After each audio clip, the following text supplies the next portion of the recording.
Di tanah Jawa, waktu tidak hanya dihitung dengan detik atau jam, tetapi waktu ditandai dengan musim, ritual, dan rasa. Ada kuliner yang hadir setiap hari, menemani kita sarapan hingga makan malam. Namun, ada pula sajian istimewa yang berpuasa sepanjang tahun.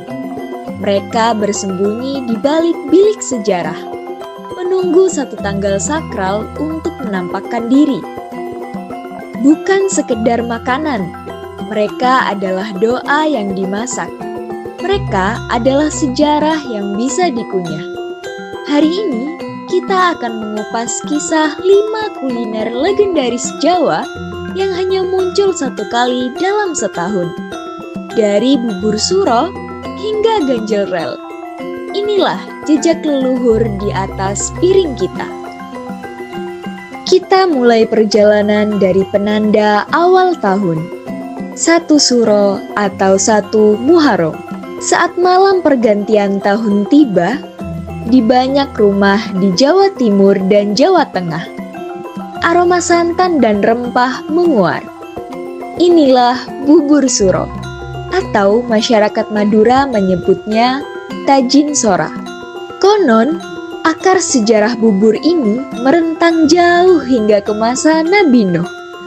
Alkisah, setelah banjir besar surut dan bahtera mendarat, persediaan makanan menipis.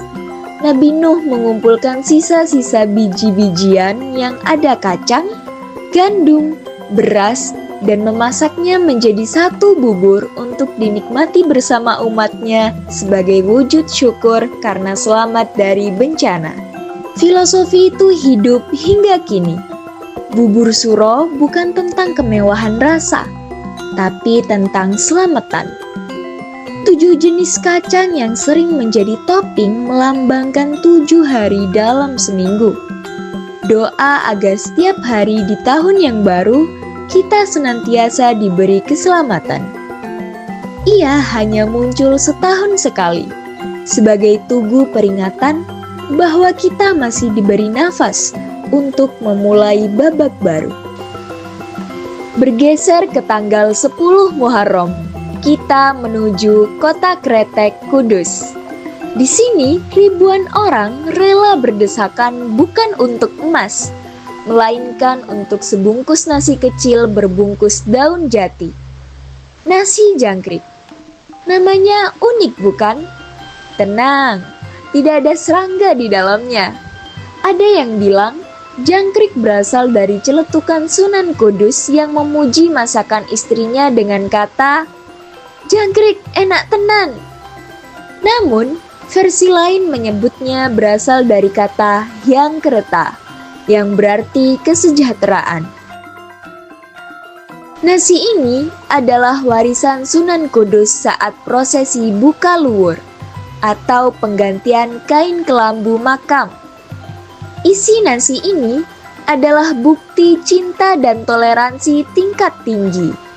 Lauknya bukan sapi untuk menghormati umat Hindu di Kudus kala itu, melainkan daging kerbau atau kambing yang dimasak dengan kuah gurih manis.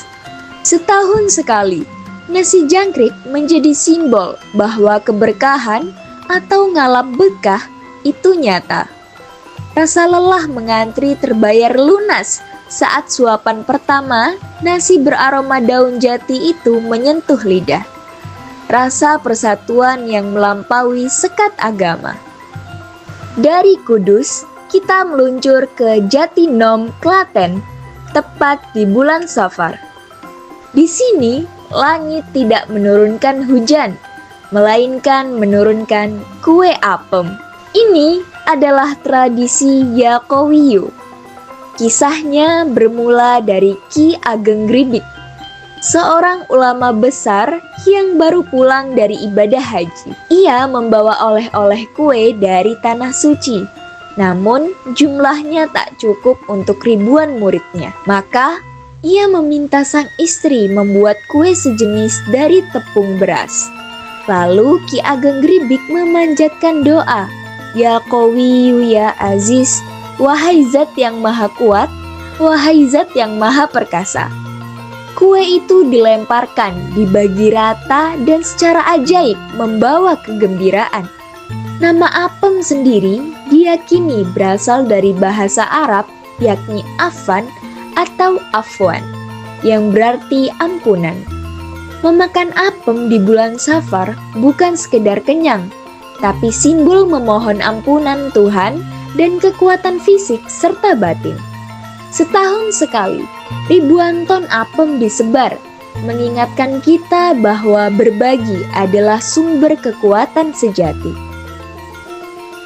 Di Yogyakarta dan Surakarta, saat gamelan sekaten mulai ditabuh, menandai bulan kelahiran Nabi Muhammad, muncullah jajanan sederhana yang penuh warna, endok abang, telur ayam rebus yang kulitnya diwarnai merah menyala, ditusuk bambu dan dihiasi kertas minyak.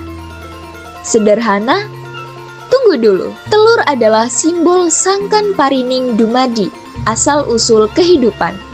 3 lapisnya, kulit, putih telur, dan kuning telur, menyimbolkan iman, Islam, dan ihsan.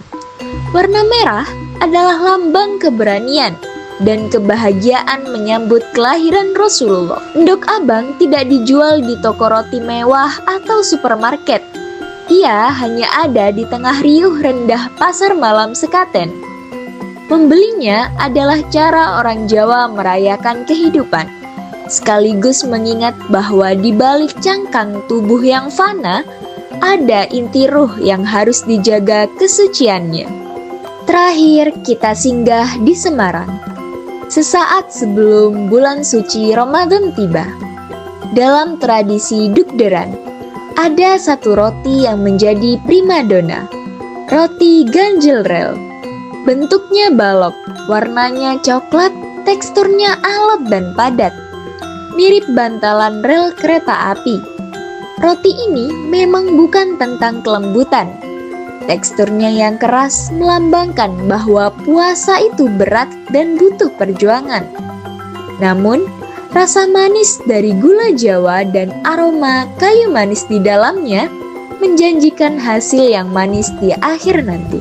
Makan roti ini dipercaya bisa ganjel atau mengganjal perut agar kuat beribadah. Setahun sekali, saat wali kota Semarang membagikan roti ini kepada warga, kita diingatkan untuk bersiap diri, bersiap menahan nafsu sekuat bantalan rel kereta demi mencapai kemenangan. Bubur suro, nasi jangkrik, apem ya Qawiyu, endok abang, dan roti ganjel rel. Mereka muncul setahun sekali bukan karena bahannya langka. Mereka langka karena mereka sakral. Mereka menjaga kerinduan kita pada tradisi. Tugas kita bukan hanya memakannya, tapi menceritakan kembali kisah di baliknya, agar kelak anak cucu kita tetap tahu bahwa di tanah Jawa, setiap gigitan punya cerita dan setiap rasa punya masa.